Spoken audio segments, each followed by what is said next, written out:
Thanks to our friends at The Motley Fool for sponsoring this video. Visit fool.com/ASYM for the top 10 stocks to buy right now. One of the solar energy stocks that's really held up well in 2023 is First Solar. This is really a big difference from companies like Enphase, SolarEdge, SunPower, and Sunrun.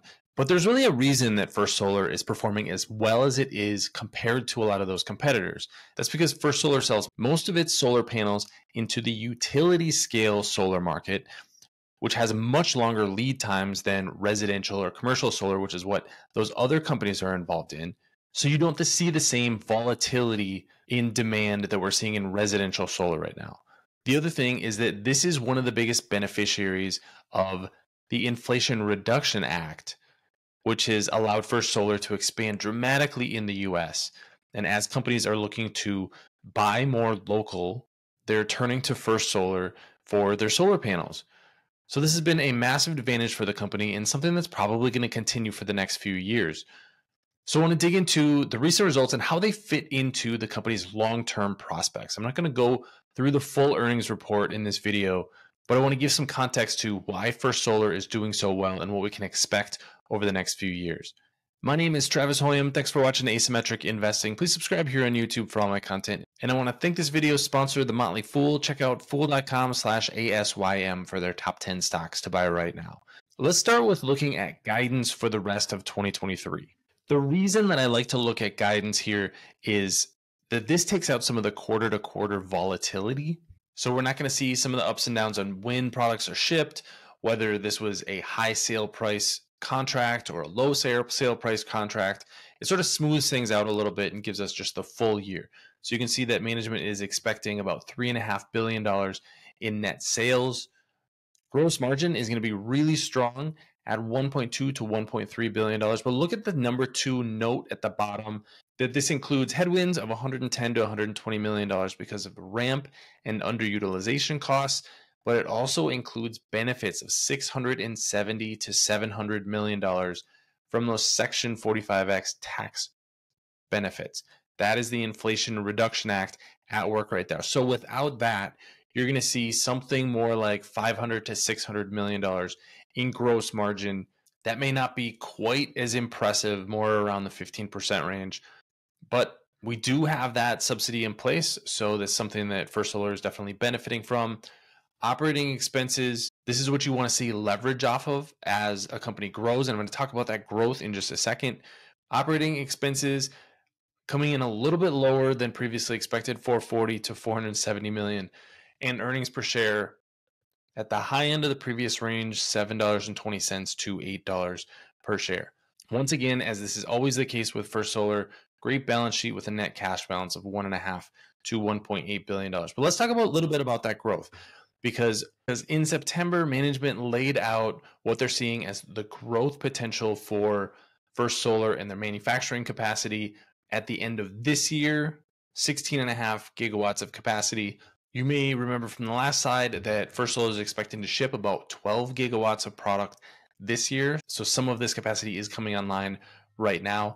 Next year, up to 21 gigawatts. And then by 2026, 25.2 gigawatts of capacity. A lot of that expansion is going to take place in the US. You can see Louisiana, Alabama, and then Perrysburg is another addition recently. And these are benefiting from those tax subsidies that I talked about earlier. There's a little bit of international expansion, but a lot of the expansion is going on in the US right now. So this is the way that you grow if you're First Solar. You increase your capacity for manufacturing. That should give you operating leverage on those operating expenses. And as long as sale prices hold up well, profitability should improve. And here's the one thing that really caught my eye, and that is what pricing looks like. First Solar has long had a lot of backlog. This is the expected volume sold in the most recent quarter. So 81.8 gigawatts of expected volume to be sold. Just a huge backlog of demand. But what does pricing look like? Over time, we would expect to see pricing fall. But actually, we're in a pretty mature state for the solar market. And you can see that the fleet average price is going to hold pretty steady at about 30 cents per watt. 2024 average sale price, 28.6 cents per watt. And that's actually going to increase in 2025 and 2026 to about 30 cents per watt. Doesn't seem like a big increase, but a 5% increase for solar panel costs is not the trend that we've seen over the last 2 decades.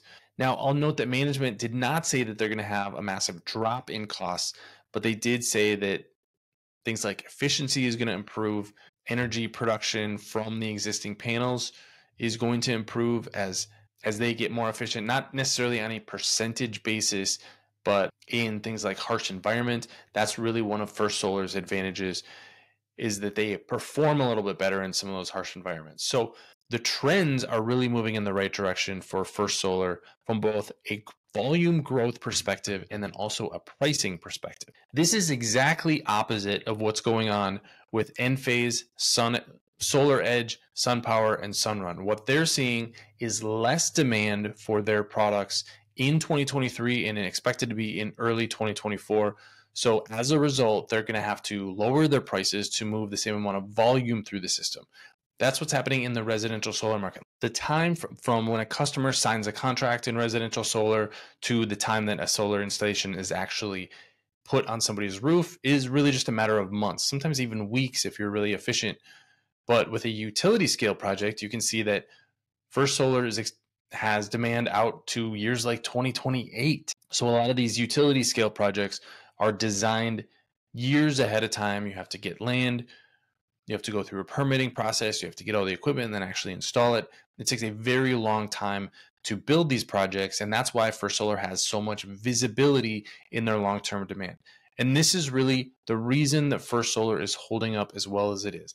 Not only is the company performing well operationally, churning out cash from the business, generating solid margins, they have capacity growth coming in the pipeline, and so that should increase earnings per share over time. So that's all internal to First Solar. But when you compare them to these competitors, those are tailwinds when all of these other companies are facing headwinds from rising interest rates, from lower residential solar demand, and that's going to continue to put pressure on them. First Solar doesn't have a lot of those direct impacts. Interest rates go up, maybe they're going to have less demand for solar panels, but there's no direct. But First Solar is not taking interest rate risk like a company like Sunrun or even SunPower is. So this is the reason. So this is the biggest reason that First Solar stock has held up as well as it has. And I would expect revenue and earnings to grow over the next few years because of that capacity expansion and sale prices holding up well. As long as management can keep operating costs under control, this will be a very solidly profitable company. What do you think about First Solar? Leave your comments in the comments section below. Don't forget to subscribe to Asymmetric Investing. Thanks for watching, everybody. See you here next time.